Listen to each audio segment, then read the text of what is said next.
तो आज जो हम टॉपिक पढ़ाने जा रहे हैं वो है एनर्जी। क्या है? एनर्जी, ऊर्जा। जैसा कि हमें ज्ञात है, आज हम कोई भी कार्य करते हैं या जो हम कार्य करने की क्षमता रहती है वो कहीं ना कहीं हमारे शरीर की ऊर्जा का है एक रूप ही होता है। अगर हमें कुछ करना है तो हमारे शरीर में ताकत होना चाहिए, तो ऊर्जा की जरूरत है। और ऊर्जा कहाँ से आती है? कहीं ना कहीं हमारे पास खाना खाने से। हमें ऊर्जा कहाँ से मिलती है? खाना खाने से। अगर हम खाना खाएंगे तभी तो ऊर्जा आएगी। तो ऊर्जा का सीधा सीधा रूप होता है कार्य करने की क्षमता। क्या होता है? कार्य करने की क्षमता। कार्य करने की क्षमता। अर्थात हमने अगर 4 बच्चों को चुना, जैसे ये 4 बच्चे हुए, इनको चुना कि किसमें कितनी दम है या फिर किसमें ज्यादा कार्य करने की क्षमता है, तो जो ज्यादा कार्य कर पाएगा ऊर्जा की मात्रा उसी व्यक्ति में ज्यादा होगी। जैसे अपन बोलते हैं ना कि अगर ये ज्यादा खाना खाता है या फिर इसका आहार अच्छा है, उसमें ज्यादा काम करने की क्षमता होती है। अगर कोई खाना कम ही खाता है तो कहाँ से काम कर पाएगा? कर पाएगा क्या? नहीं कर पाएगा। तो मोस्टली कार्य करने की जो क्षमता होती है उसी से हम आंकते हैं कि हमारे अंदर ताकत कितनी है या फिर ऊर्जा की मात्रा कितनी है। तो ऊर्जा क्या हो गया? सीधा सीधा एक शब्द हो गया कार्य करने की क्षमता। तो कार्य करने की क्षमता को क्या कहते हैं? ऊर्जा कहते हैं। ऊर्जा सामान्यतः अगर हम बात करें तो यांत्रिक ऊर्जा की बात करते हैं। काय की बात करते हैं? यांत्रिक ऊर्जा, मैकेनिकल एनर्जी।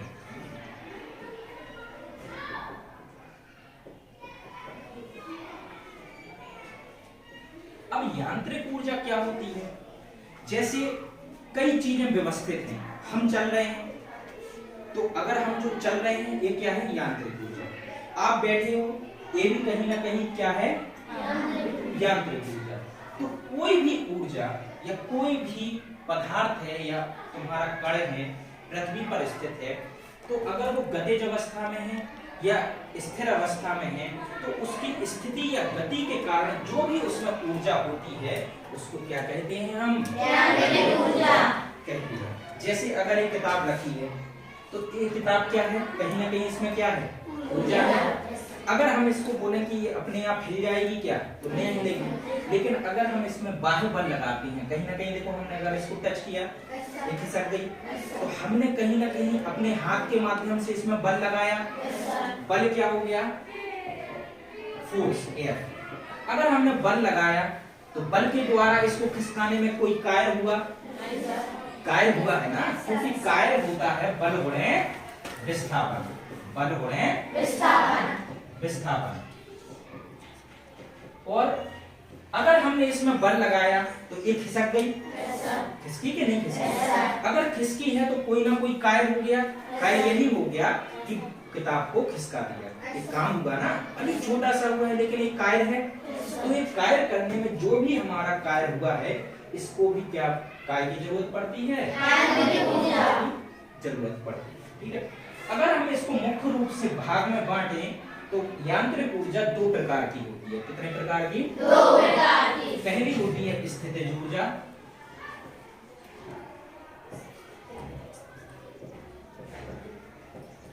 और दूसरी है गतिज ऊर्जा।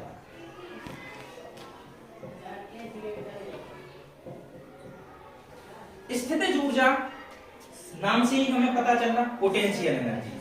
मतलब अगर आप बैठे हो सीधे कुछ नहीं कर रहे तो तुम्हारे अंदर पूरी ऊर्जा क्या होगी? स्थितिज ऊर्जा। क्या होगी? स्थितिज ऊर्जा। नाम से ही हमें पता चल रहा किसी भी वस्तु की उसकी स्थिति के कारण जो ऊर्जा संचित होती है क्या कहलाती है? स्थितिज ऊर्जा। और गतिज ऊर्जा की अगर हम बात करें तो वह ऊर्जा जो किसी वस्तु में उसकी गति के कारण होती है क्या कहलाती है? गतिज ऊर्जा। लेकिन मजे की बात ये है कि ये दोनों एक दूसरे में क्या होती हैं? रूपांतरित होती रहती हैं। क्या होती रहती हैं? रूपांतरित। स्थिर ऊर्जा गतिज में बदल जाती है, गतिज ऊर्जा काय में बदल जाती है? स्थितिज ऊर्जा। एक उदाहरण के तौर पर लेते हैं, जैसे अगर हमने बोला कि यांत्रिक ऊर्जा E बराबर 10 जूल है, कितनी है? 10 जूल है। मान लो 10 में से स्थितिज ऊर्जा 4 है और गतिज ऊर्जा कितनी है? 6।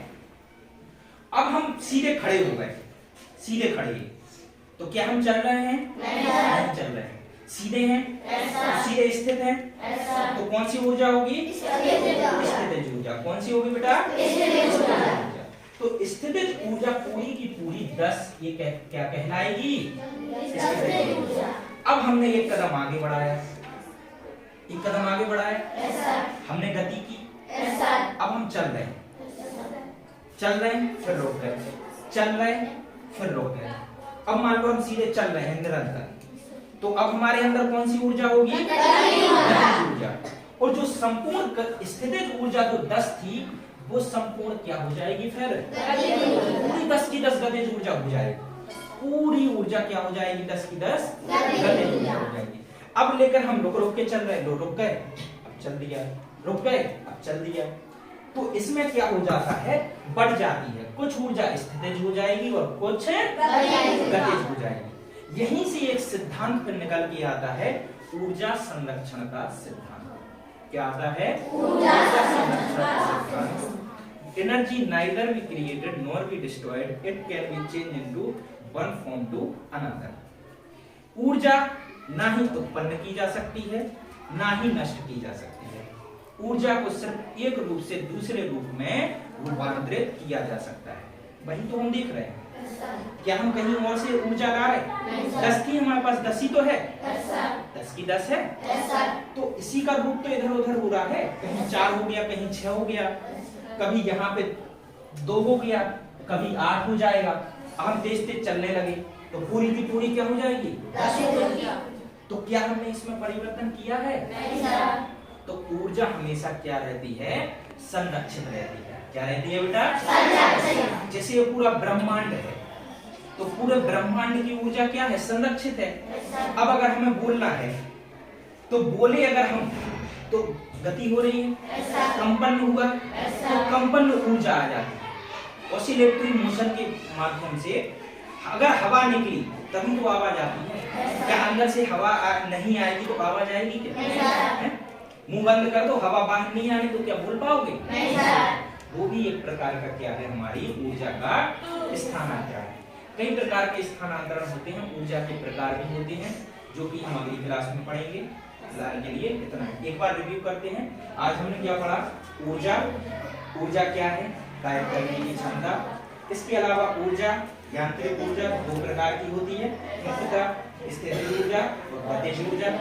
वस्तु में स्थिति के कारण जो ऊर्जा होती है स्थितिज ऊर्जा कहलाती है, और उसकी गति के कारण जो ऊर्जा होती है क्या कहलाती है? गतिज ऊर्जा कहलाती है। ठीक, इसी के आगे आता है फिर ऊर्जा संरक्षण का सिद्धांत, जो कि हमने तुम्हें बताया है कि ऊर्जा ना ही उत्पन्न की जा सकती है, ना ही नष्ट की जा सकती है। इसे सिर्फ और सिर्फ एक रूप से दूसरे रूप में परिवर्तित किया। आज के लिए